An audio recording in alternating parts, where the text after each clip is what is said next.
Salut les grosses cuisses et bienvenue dans la tête dans le guidon. Aujourd'hui, après un an de vélo, on a remarqué qu'on manquait vraiment beaucoup de force et de puissance pour tirer et pousser sous les pédales.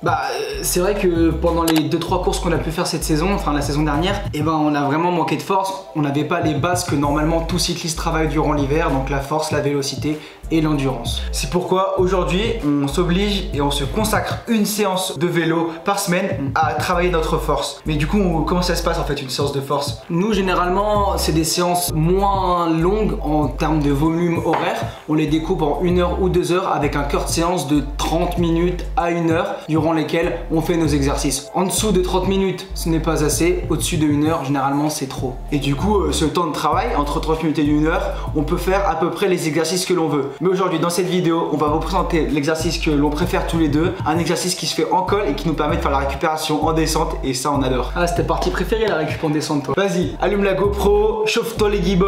On vous emmène dans l'exercice. Ouh, je suis chaud là.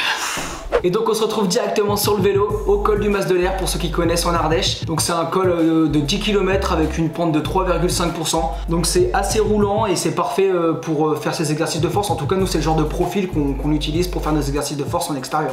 Effectivement Grégoire, c'est un profil assez roulant pour un col et surtout avec une pente assez constante qui va nous permettre de pas trop jouer du dérailleur et de pouvoir garder le même braquet pour travailler notre force tout au long de l'exercice. Donc aujourd'hui on va vous montrer notre exercice préféré. Bien sûr il n'est pas figé, on n'est pas des professionnels. Donc vous pouvez le remasteriser à votre sauce, faire plus ou moins de répétitions, augmenter le temps de récupération en fonction de votre envie, en fonction de votre forme. Ce qu'on fait nous, c'est qu'on découpe l'exercice en 3 blocs avec d'abord 2 minutes assis en force. Donc on est assis, bien gainé, le dos bien droit. On tourne les jambes entre 50 et 60 RPM, donc tour de pédale par minute. On enchaîne ensuite sur 2 minutes en danseuse, donc debout sur le vélo, entre 55 et 60 RPM, tour de pédale par minute, pour bien travailler la force. On évite de trop tirer sur le guidon. Et on finit avec 1 minute en hyper vélocité au-dessus de 90 tours minute, car quand on fait un exercice de force, il est toujours intéressant de le casser avec un peu d'hyper vélocité. Ah, te connaissant, t'aimes bien caler de l'hyper vélocité, toi qui tournes les jambes comme Christopher Froome. Moi je suis dans le ventre comme Froome, 110 RPM. Je suis pas sûr. Cette séance de force sur le vélo va vous permettre de travailler à la fois votre force assis et debout sur le vélo, ce qui va faire contribuer toute votre chaîne musculaire des jambes. La récupération en ultra vélocité va vous permettre de soulager les muscles et aussi de travailler votre coup de pédale.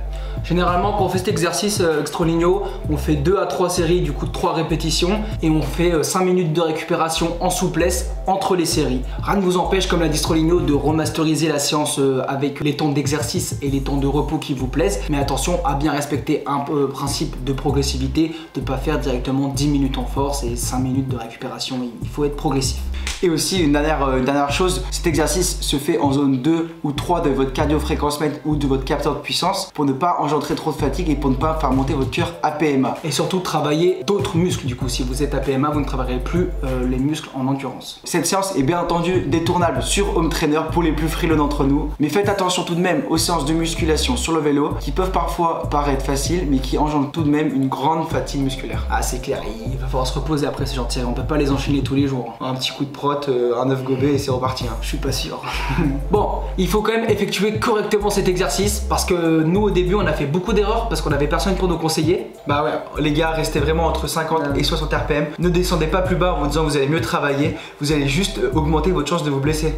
Comme toi qui a voulu trop forcer, qui t'est fait le syndrome des essuie-glaces, qui est resté bloqué 1 mois. J'en ai subi les frais pour vous, c'était pas drôle, ça m'a bloqué 1 mois. Donc vraiment restez bien entre 50 et 60 RPM. Et respectez le principe de progressivité aussi. Et c'est important de s'écouter, c'est ça. Si ces séances elles sont trop compliquées, si vous avez la moindre douleur, soit vous stoppez l'exercice, soit vous diminuez la difficulté en descendant les vitesses. Et aussi faites attention à votre position sur le vélo quand vous travaillez votre force en général. Restez bien gainé, le dos droit et ne tirez pas trop sur votre cintre. Vous poussez, vous tirez, mais avec les jambes. Merci de nous avoir suivis, j'espère que cet exercice de force vous servira. Dites-nous en commentaire si vous l'avez apprécié, si vous l'avez testé. Et puis dites-nous si vous avez d'autres variantes de cet exercice, d'autres variantes pour travailler la force. En tout cas, nous on vous dit à bientôt pour une nouvelle vidéo. Et puis à bientôt dans les roues.